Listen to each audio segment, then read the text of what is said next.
I feel the same way around loans. That if it's grabbing you and dragging you into scarcity, maybe the best thing you could do is shake that scarcity, invest in yourself, because your ability to produce is the most critical piece. You're your greatest investment, not a stock, not a bond, not a piece of real estate, not even your business. So if you have the right mindset, if you get into a more abundant place, if you start thinking productively, that's where wealth exists. So for those in scarcity, they think it's a win-lose, zero-sum game, and that there's only so much to go around. But on the other hand, if you could think in a production mindset, in a producer paradigm where you create more value in the world than you take from it, the bottom line is it's a value creation economy and dollars follow value. So those people with the greatest reach or the most impact are gonna make the most money. And I'm still yelling. I am mic'd up. They were worried about if the mic fell off. I'm like, hell, I think everybody'd still hear me, even if it did. So let's get back to efficient versus inefficient loans. So this cash flow index, if you take your balance and divide it by your minimum monthly payment, it's gonna spit out that number. Less than 50 is highly inefficient. 50 to 100 is what I would call like the danger zone, and greater than 100 is a very efficient loan. So as we go through this, I'll just kind of share a quick story. I was speaking in Minneapolis, and I remember it because I spoke in Cancun. It was 82 degrees. I flew to Minneapolis, it was negative 22 degrees, which is just a very harsh reality, right? By the way, that's all people talked about was the weather once we were there. And once I got into the warm, cozy confines of this event with like 400 people, I was feeling really good. But as soon as I started talking, there was a woman that kept raising her hand. I hadn't even started really speaking, but she had her hand up. I gotta tell you, as a speaker, I thought, well, maybe my zipper's down. How do I check that really slyly? It's, oh, okay, we're good there. I'm like, why is she raising her hand? I haven't even said anything yet. So finally, she just stands up. I'm 2 minutes into the talk, so I'm like, yes? And she's like, hey, I'm a CPA. My husband, signed up with your program 13 months ago because we had a 9-year, 9-month plan to get completely out of debt, which she meant no loans, but she said debt. And she goes, and your firm said that you could do that with a third of the time shaved off. So we could probably do it in 6 or 7 years. And that's not what happened. Now, I'm thinking at this point, maybe negative 22 isn't that bad, this is not the way I want to start any talk. She goes, as a matter of fact, 13 months in, we only have 17 and a half months left till all the loans are completely paid off. So I now felt much better. Felt like I got taller in that moment, louder, excited. And I'm gonna tell you exactly what we did so that you can start applying this to you. And look, if you are completely out of any loans, or what people would say out of debt, you can now take this and help your employees do the same thing without having them get into financial chaos or financial ruin. Because I'll tell you this, hard work with the wrong philosophy still equals bankruptcy. Hard work and not understanding money still makes life extraordinarily complicated. So if I can make it a little bit simpler, help you keep a lot more, I think that'd be really good. Now, as you use your cash flow index, here's the first rule. If you're gonna pay off loans, only pay extra to one loan at a time. The cash flow index tells you which loan to pay extra to. Now, for some of you, you're gonna do this calculation, you're gonna go, hey, my lowest cash flow index is my 0% interest rate loan on my car, or my 0% interest rate balance transfer on my credit card. Why would I ever pay off the 0% when I have something that's double digit? Here's why. We're not looking at this isolated in one factor. We're looking at how do we improve your cash flow. When you improve your cash flow, it improves your debt to income, which is for every dollar you earn, what percentage has to go towards loans. If we improve that, all of a sudden you become a better borrower, and then we can go through the other steps, which is renegotiate interest rates. Every interest rate you have is negotiable. And I want to give you some specific things that you can go negotiate right away, because you could either restructure or refinance, and all of a sudden we can change the cash flow index through you being really intentional. And here's the simplest thing that any of you could do with this. If you have any savings or any investments that are underperforming right now, and you have any loans that cost more than you're comfortable with, like any loan over 5% especially, why not consider just cashing out the underperforming investment and paying off the loan?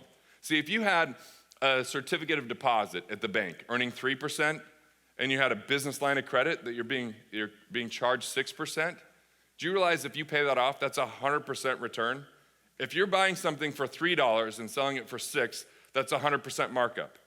So if you're getting paid $3, but you're paying $6, it'll be 100% improvement in the actual interest and financing by paying that off, and it's a guaranteed return.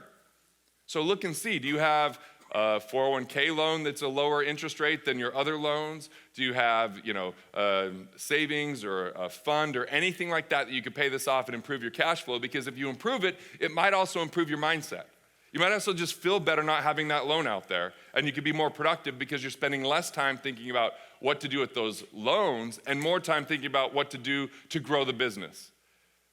And even if you're in a place where you're thinking more about, I got to get this taken care of, than you're thinking about producing, I have one other recommendation. Even when you figure out your cash flow index, you know which loan to pay extra to and which loans to pay the minimum to, there might be a 90-day window where that's the next quarter before you come back to this event, where you go, you know what, why don't you just pay the minimum to every single loan you have, find one initiative that you learn here that's gonna help you grow and build the profitability and revenue of your business, invest there, pay the minimums, and then 90 days later, you'll have more cash flow that you can attack these loans with.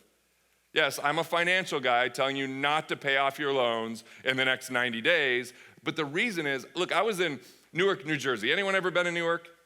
It smells like urine last time I went there. It was not, sorry for those from Newark, but like Newark just has a unique smell to it, and I wanted to leave.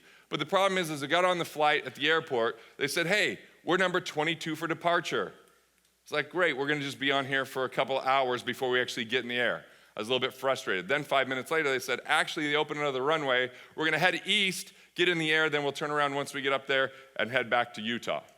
Well, guess what? We went the wrong direction for a few minutes, but we shaved off 45 minutes by doing that because we got in the air, we got up going fast versus sitting there being stagnant, and I feel the same way around loans. That if it's grabbing you and dragging you into scarcity, maybe the best thing you could do is shake that scarcity, invest in yourself, because your ability to produce is the most critical piece. You're your greatest investment, not a stock, not a bond, not a piece of real estate, not even your business. So if you have the right mindset, if you get into a more abundant place, if you start thinking productively, that's where wealth exists. Okay? All right, so cash flow index is balance divided by the minimum payment. Look at your other investments or savings. Does it make sense just to pay off a loan? If you pay off that loan, let me give you how you can restructure, renegotiate, and really improve your cash flow here. There's 4 C's that help you when it's improving cash flow with your loans. The first one is having the right credit score. You wanna have a 780 or above on your credit score. If you don't have that, well, if there's errors on there, which 83% of people get an error on their report sometime in their life, you can debate up to 3 errors at a time. So pull your credit report. You can get a free credit report every year. You can just Google, free credit report. There's annual credit report, Credit Karma. There's so many services out there. Just look at it. If it's less than 780, first, correct any errors that are on there. Second is if you have any credit cards or lines of credit that are not business lines of credit, this is one of the sneaky, tricky things that they do to lower your credit score.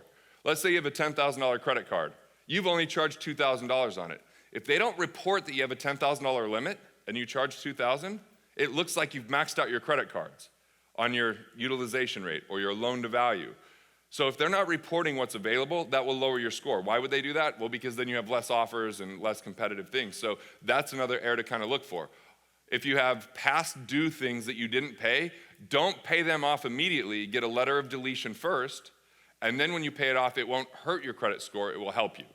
And one of the ways that you can really improve your credit score is if you have a paid off car, refinance it, get a car loan. A car loan actually helps your credit score. It's an installment loan. It's a fixed period of time. It's typically a really low interest rate, so you can pay off credit cards or other business lines that are a higher interest rate. You'll lower that interest rate, and that installment loan will start to increase your credit score rapidly.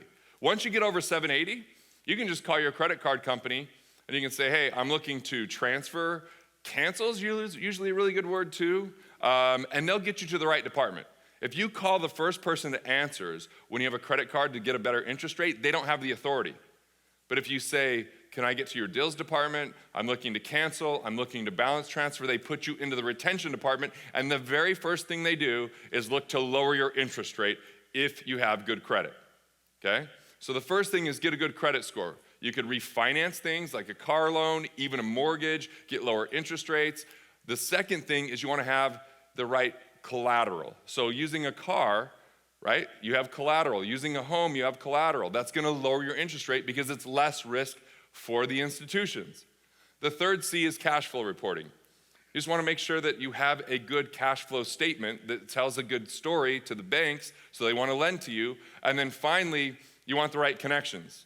Some banks are really good at financing certain things, other ones are not. So you wanna find the right ones for your industry that have the kind of money they're gonna be the easiest to get to. So, first thing is, do you have any underperforming assets you could pay off a loan? That boosts your cash flow, that lowers your debt to income, that's gonna improve your credit. Second, we want you to look at your credit, look and see if there's anything you can do to clean that up. Then you wanna restructure or renegotiate your loans. Then after you've restructured or renegotiated, then you're gonna pay the minimum to every single loan that you have other than one, and that's the only one you pay extra to till it's paid off. Then you free up that cash to go attack the next loan. If you're deeply in scarcity, don't pay any of those off, pay the minimum, and put it towards improving the production and profitability of your business. Is that hiring someone? Is that adding a bay? What is it? Like, find out for your business what's gonna help you increase your profitability, increase your revenue, and then take that increase 90 days from now and start paying those loans off.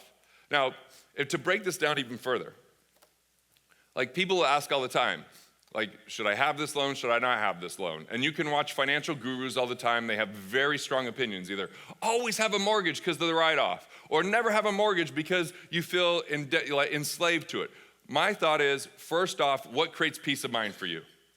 Who are you individually? Personal finance should be very personal. The second thing is what makes economic sense, and here's how we figure that out. There's something called cost of money. Cost of money is your highest, best, sustainable return that you can get, right? Like, in your business, you might be able to grow 100% in a year, but it's hard to do that year in and year out because you eventually become so big and it becomes saturated, right? Or you start to create new complexities. So that's not your cost of money. For some people, your cost of money might be that 17% you're paying to American Express, because it's 17% anytime you use the dollars for anything other than paying that down. That's what that money's costing you. So you always have an interest cost, whether you pay cash for something or whether you finance. The interest cost of paying cash, sorry, I'm neglecting you guys over here. You know, I'm letting this like be an invisible barrier to me. But look, I just crossed it. Just like this invisible financial barrier you guys are gonna cross after this, right? But you always have an interest cost. If you pay cash for something, you forfeit the right to earn interest, right? You forfeit the right to grow your business with that cash if you're paying off a loan. Or if you borrow the money, it's pretty obvious what interest you pay. It's whatever the cost is that you're writing the check for. So there's always an interest cost.